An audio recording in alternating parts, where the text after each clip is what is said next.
नमस्कार दोस्तों, स्वागत है आपका एग्जाम चैनल पर। तो जैसा कि आप सब जानते हैं, हमारी एनवायरनमेंट की श्रृंखला चल रही है। इस श्रृंखला की सीरीज में ही आज का जो हमारा टॉपिक है आपका, पौधे मिट्टी से किस जल को लेते हैं। ये हो सकता है आज से पहले आपने ये क्वेश्चन को पढ़ा, लेकिन आज इस कॉन्सेप्ट को समझना है कि वास्तव में ऐसा होता क्यों है, ऐसे पौधे कर कैसे लेते हैं। तो मेरा सभी विद्यार्थियों से अनुरोध है कि वीडियो को पूरा देखिए, कॉन्सेप्ट को समझने का प्रयास कीजिए। अगर आप कॉन्सेप्ट को समझ जाते हैं तो मुझे बिल्कुल ये नहीं लगता कि आप क्वेश्चन एग्जाम में गलत कर पाएंगे। देखिए, सबसे पहले पौधे मिट्टी से जल को किस रूप में लेते हैं। हालांकि इससे थोड़ा हटके कई बार क्वेश्चन एग्जाम में ऊतक के माध्यम से भी पूछा जाता है, तो उस क्वेश्चन को भी याद रखेंगे। अगर एग्जाम में ये पूछा जाता है कि पौधे जल को किस ऊतक के द्वारा लेते हैं, तो ध्यान रखना है जाइलम ऊतक के द्वारा लेते हैं। अगर ये क्वेश्चन पूछा जाता है कि पौधे अपना खाद्य पदार्थ किस ऊतक के द्वारा लेते हैं, तो पौधे अपना खाद्य पदार्थ फ्लोएम ऊतक के द्वारा लेते हैं। यदि ऊतक के संबंध में क्वेश्चन पूछा जाएगा तो इतना याद रखना है। बाकी इस कॉन्सेप्ट को समझिए। पौधे मिट्टी से किस जल को लेते हैं। देखिए, ये 4 ऑप्शन दिए गए हैं।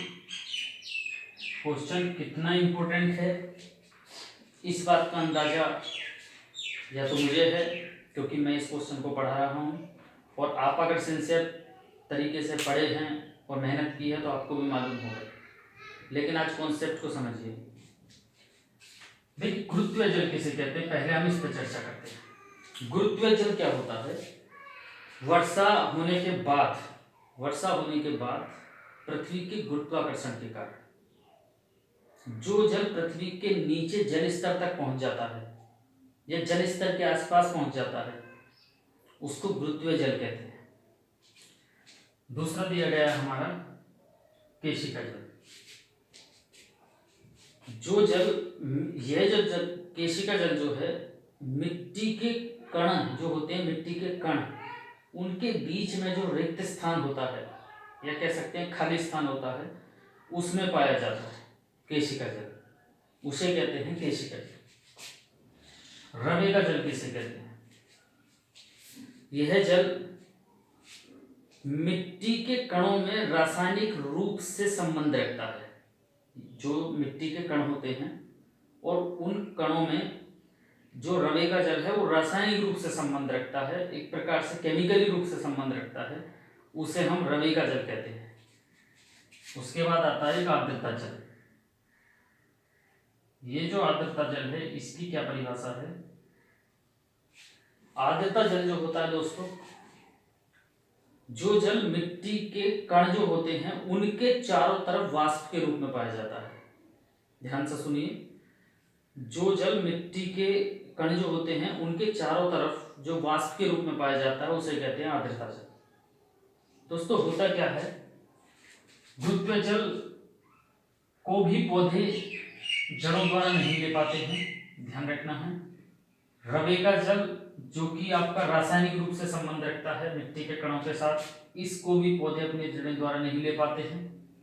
आर्द्रता जल जो मिट्टी के कणों के चारों तरफ वाष्प के रूप में पाया जाता है, इसको भी पौधे नहीं लेते हैं। पौधे मिट्टी से किस जल को लेते हैं। पौधे मिट्टी से केशिका जल को लेते हैं, जिसको अंग्रेजी में कैपिलरी वाटर कहते हैं। और केशिका जल को एक बार फिर से समझाने का प्रयास करूंगा, याद रखिएगा, कॉन्सेप्ट को समझिएगा। ये जो जल होता है केशिका जल, जो मिट्टी के कण होते हैं, मिट्टी के कणों में एक रिक्त स्थान पाया जाता है या कह सकते हैं खाली स्थान पाया जाता है या खाली जगह पाई जाती है, उस स्थान पर मिलता है ये केशिका जल। तो पौधे जो हैं मिट्टी से केशिका जल को ही जल के रूप में ग्रहण करते हैं। तो आशा करता हूं कि वीडियो आपके समझ आया होगा।